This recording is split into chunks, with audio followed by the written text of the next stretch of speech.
Kita akan belajar cara menghitung.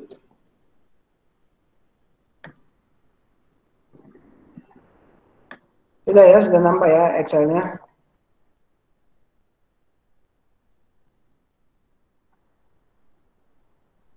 Sudah, Pak.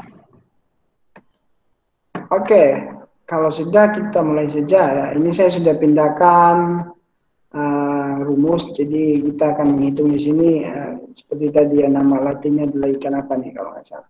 Istilah intinya ikan ini adalah ikan kuniran kalau tidak salah. Kuniran atau kurisi, ya, itu namanya ya. Mungkin cari aja search di Google ikan kurisi, maka gambarnya muncul seperti ini. Nah ini ada rumus untuk menghitung L. Kalau kita mau melakukan pengelolaan, kita menggunakan rumus ini. Jadi nanti kenapa ada rumus nanti bisa dijelaskan selanjutnya. Nah saya sudah sediakan kolom-kolom seperti ini. Kalau kita mau menghitung selektivitas untuk alat tangkap troll ya, pertama saya punya data selang kelas ini dari ukuran 9 cm sampai ukuran 19.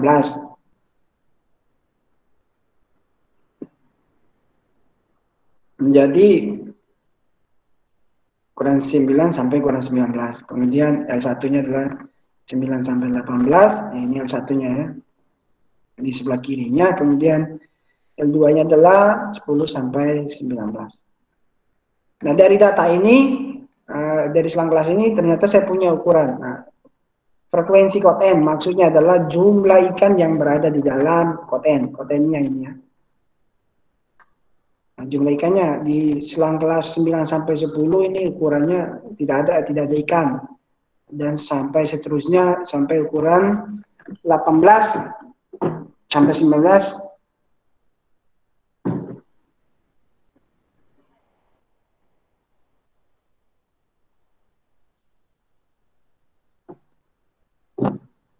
Dari 0 sampai 4 ya. Jadi selang kelas dari 9 sampai 12, ini adalah jumlah ikannya. Nah, namun ada juga frekuensi ukuran ikan di cut and cover atau yang bagian luar ini ya. Jadi ikan yang lolos dari sini masuk ke sini ya, ini kita hitung jumlahnya berapa. Nah, di sini saya dapatkan datanya di 9 sampai 10 jumlahnya 1 dan seterusnya sampai 18.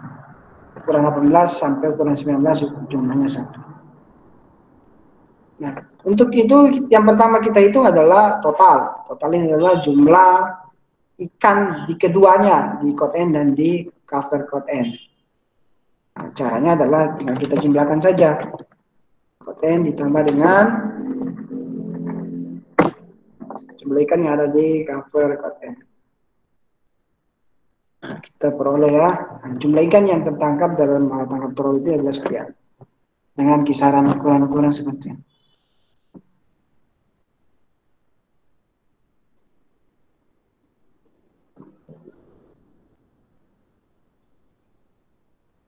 Selanjutnya adalah yang kita ukur adalah fraksi yang tertinggal. Fraksi tertinggal ini maksudnya apa? Perbandingan antara jumlah ikan yang ada di kot N dengan jumlah total. Nah, kita bagikan saja. Artinya kita mau tahu sih berapa sih ukuran yang tertinggal, berapa persen sih ikan yang tertinggal di sini, di dalam ininya, cover kot N ini. Kan kita hitung kan total sebanyak berapa, kemudian jumlah kotanya berapa. Nah, kita hitung kira-kira berapa persen banyak ikan sih yang ada di sini. Nah, caranya adalah dengan menggunakan rumus. Frekuensinya adalah frekuensi kot N dibagi dengan total ikan. Kita dapat ya. Nah, setelah kita peroleh ini, kita sudah tahu ya berapa persen ya untuk di misalkan ukuran 9 sampai 10 0,00% yang tertinggal di yang berada di cover sekian sampai dengan ukuran 18 sampai 19 0,8. Nah, setelah itu seperti yang saya bilang tadi bahwa ini kan rumus bentuknya eksponensial. Nah, Kita menghitungnya sebenarnya bisa cuma cukup hurufin. Jadi caranya kita linearkan. Nah, kita linearkan untuk menghitung. Nah, ini adalah bentuk linearnya, di mana ln 1 per SL dikurangi 1. Ini adalah rumusnya ya.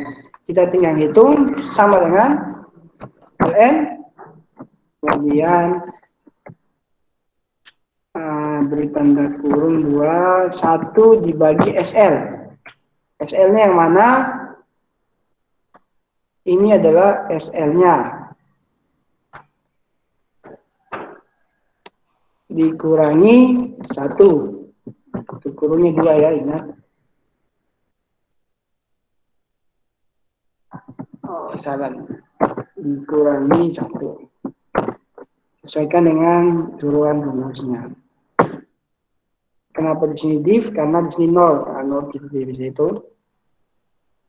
Dan kita tarik ke bawah. Saya beri lambang putih dulu ya.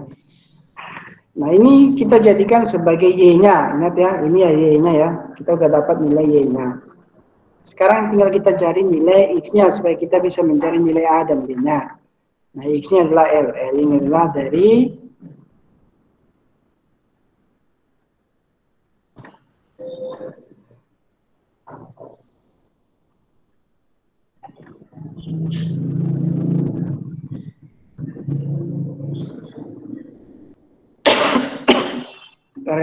ada yang sedikit error nih.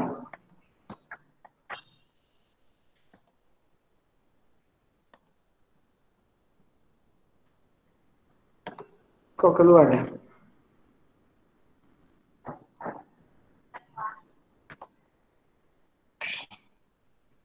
Oke, kelihatan ya?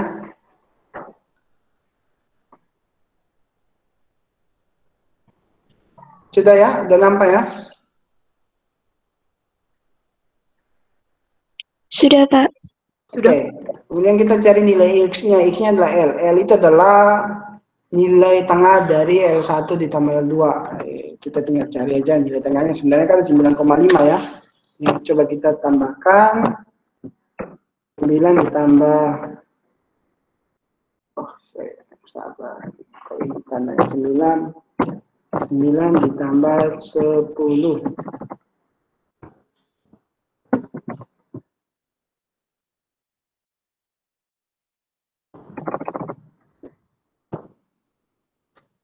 Ini ditambah ini dibagi 2.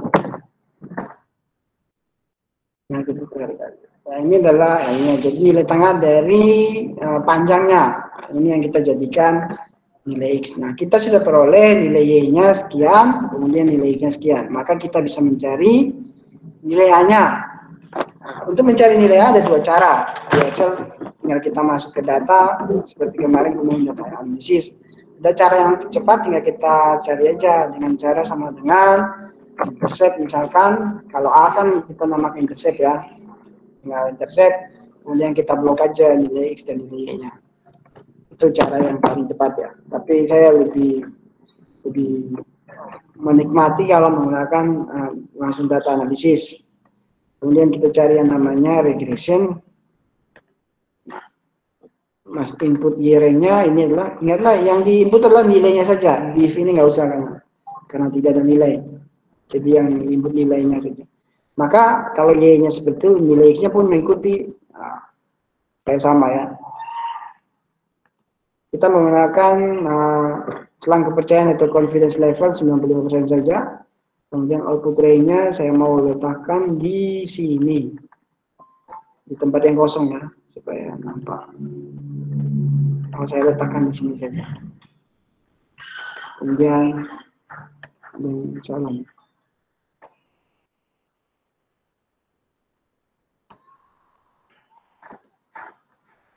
Nah, muncul nilainya. Ini adalah nilai A dan nilai.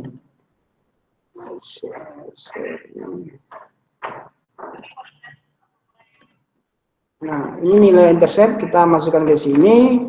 Nah, saya sudah siapkan kotak-kotak saja supaya ada. Terus kemudian nilai slope-nya adalah X variabel. Nah, jadi interceptnya adalah 1.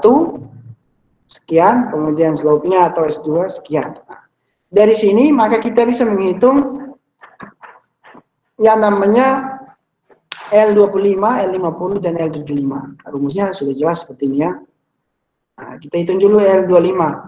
Sama dengan L1 min dan dari 3 dan 3 ya. Dibagi S2-nya. Kita dapat nilainya ini. Ini kayaknya agak gelap. Nah, L25-nya adalah 10, sekian centimeter. Kemudian L50-nya tinggal kita hitung saja. S1 dibagi S2 ya.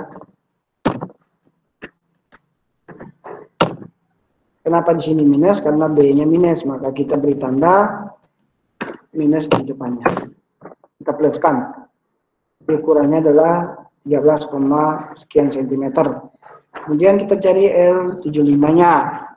L75-nya rumusnya sama kayak L25 namun plus. Kalau yang L25 tandanya minus, kalau L75 tandanya plus.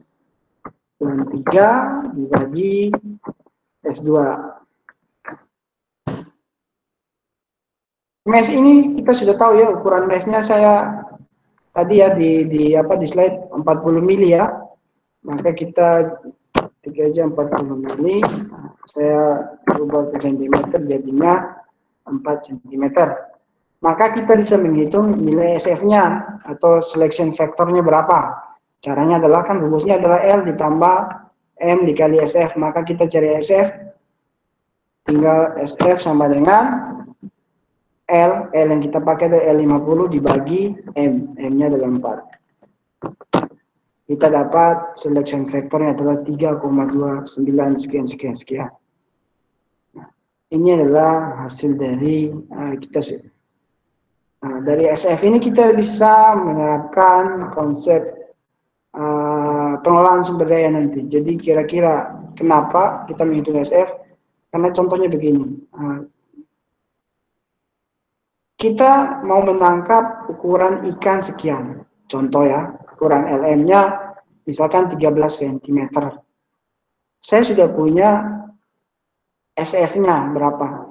Maka yang akan saya buat adalah kira-kira ukuran mata jaring berapa yang digunakan untuk bisa menangkap ukuran ikan 13 cm ke atas. Nah, contohnya adalah di sini ukuran size adalah 40 mili atau 4 cm.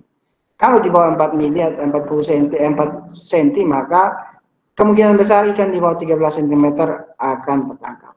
Jadi dari situ kita bisa melakukan kebijakan, memberikan masukan untuk pemerintah. Oh ya, kalau mau menangkap ikan ukuran ini misalkan, ikan kurisi ini dengan ukuran LM-nya ada 13, maka kita harus gunakan size 4 cm, nggak boleh lebih dari 4 cm, nggak boleh kurang dari 4 cm.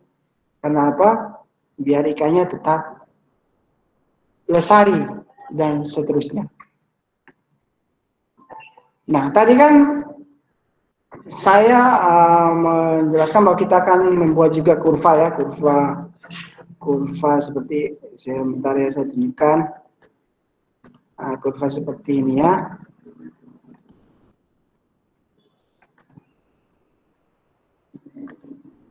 Saya copy aja ya, saya copy kurvanya. Supaya bagaimana cara membuatnya, saya akan jelaskan bagaimana cara membuat kurva seperti itu.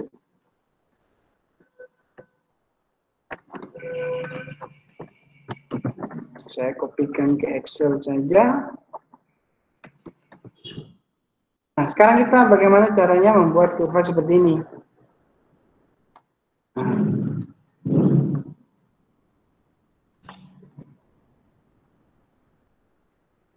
Akan saya jelaskan bagaimana caranya membuat kurva seperti ini. Caranya adalah kita menghitung SL estimasinya dulu. Nah, SL estimasi ini kita peroleh dari rumus eksponensialnya ini ya. Jadi kita langsung hitung menggunakan rumus eksponensialnya. Dengan cara adalah kita sama dengan 1 dibagi, Kita buka kurung dulu. 1 ditambah eksponensial, buka kurung lagi. Nah, kita buka kurung lagi, kalau nggak salah. Satunya sudah kita peroleh. Ini ya nilainya ya. Ini kita pakai ini aja. Dikurang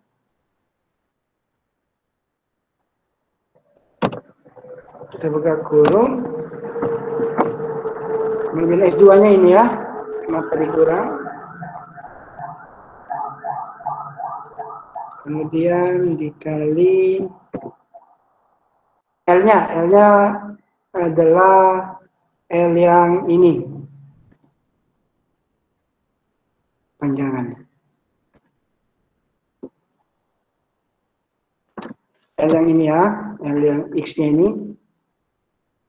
Kemudian kita tutup. Berapa kali tutup ya?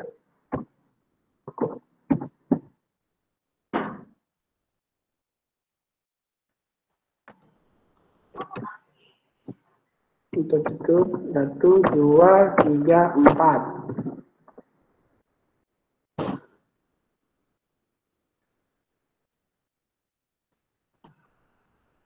Kemudian kita drag ke bawah. Nah, kenapa hasilnya seperti ini? Saya ingatkan lagi sekali lagi, kalau di Excel, kalau kita mau menghitung, misalkan nilai yang kita gunakan di sini, maka kita harus beri tanda dolar di nilai, di depan huruf A dan B-nya. Kayak apa? Hasilnya tidak berubah.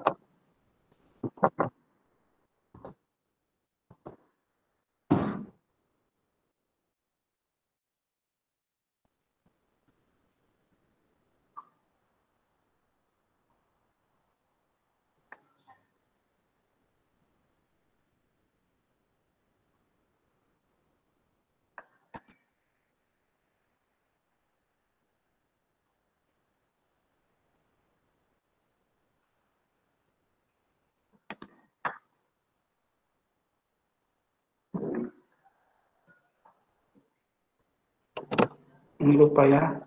Kenapa dikasih tanda minus? Karena B-nya min. Gitu.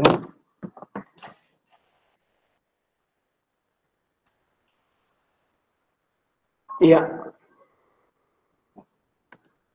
Kalau kita peroleh nilai SL-nya, maka kita bisa membuat kurva seperti ini dengan cara adalah insert, kemudian kita masuk ke, saya biasa pakai scatter. Nah, ini kurvanya kan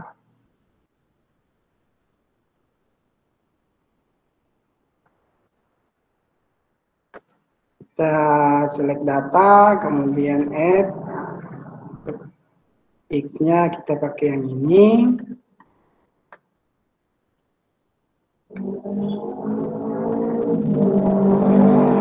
Kemudian Y-nya kita pakai yang ini.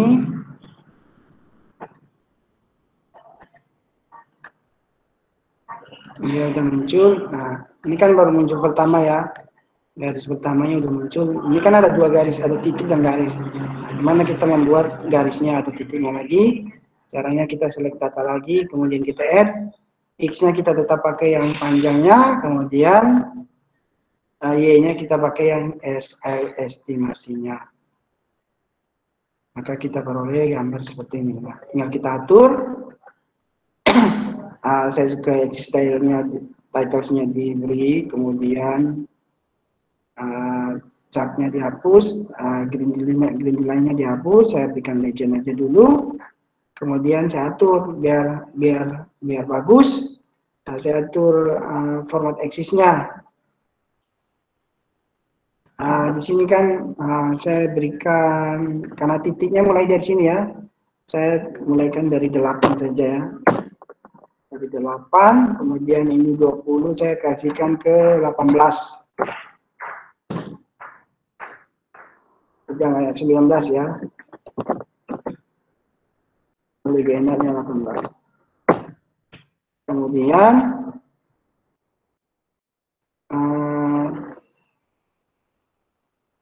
Yang merah ini kan saya biar agak berbeda, saya jadikan dia lain saja. Saya hilangkan markernya, no line. Fill-nya saya solid line. No fill aja.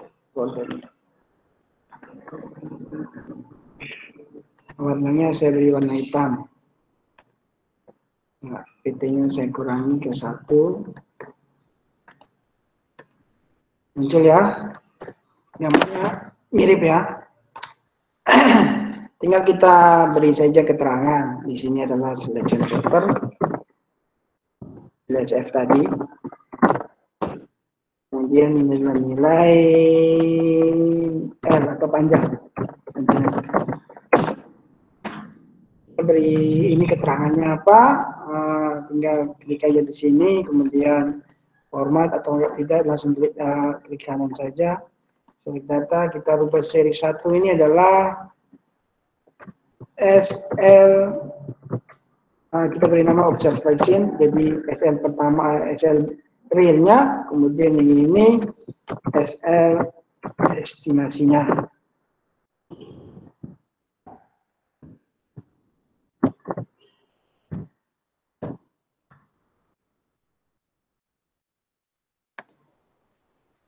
Maka gambarnya sudah sama seperti ini. Jadi tinggal saya berikan nama lebih bagus lagi, juga times. Kemudian ini juga saya kasih times.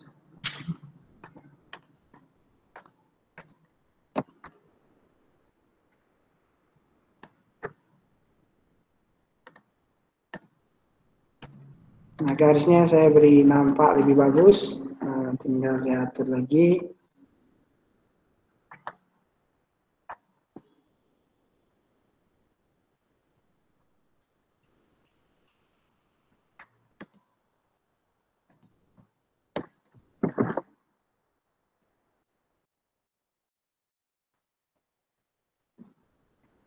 Saya kasih PT lainnya.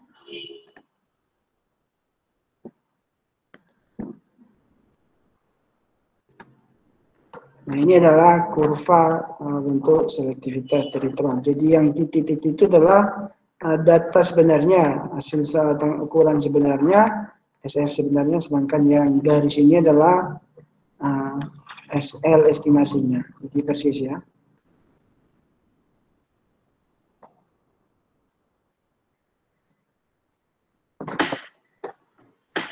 Nah, sampai di sini ada yang ingin ditanyakan tentang perhitungan selektivitas untuk alat tangkap troll. Saya rasa mudah ya, karena saya sudah siapkan rumus-rumusnya, tinggal kita masukkan saja angka-angkanya, namun tanda kurungnya juga kita perlu perhatikan supaya tidak keliru atau tidak salah nanti pada saat perhitungan. Ada yang ingin bertanya? Pak, maaf Pak, izin bertanya. Oke, silakan. Itu yang SL sama dengan 1/1 tambah eksponensial itu dipangkat atau emang sejajar dengan dikali dengan eksponensialnya, Pak? Ya, kalau di rumus, makasih pertanyaannya. Kalau di rumus biasanya semacam dipangkatkan untuk eksponensial. Eksponensial lo itu kayak dipangkatkan, namun pada saat pengerjaannya tidak dipangkatkan. Kita sepertinya. Jadi eksponensial berapa kali berapa. Contohnya seperti ini. Jadi kalau di pengerjaannya tidak dipangkatkan. Sudah paham? Siap Pak, terima kasih banyak Pak, paham. Oke, ada lagi?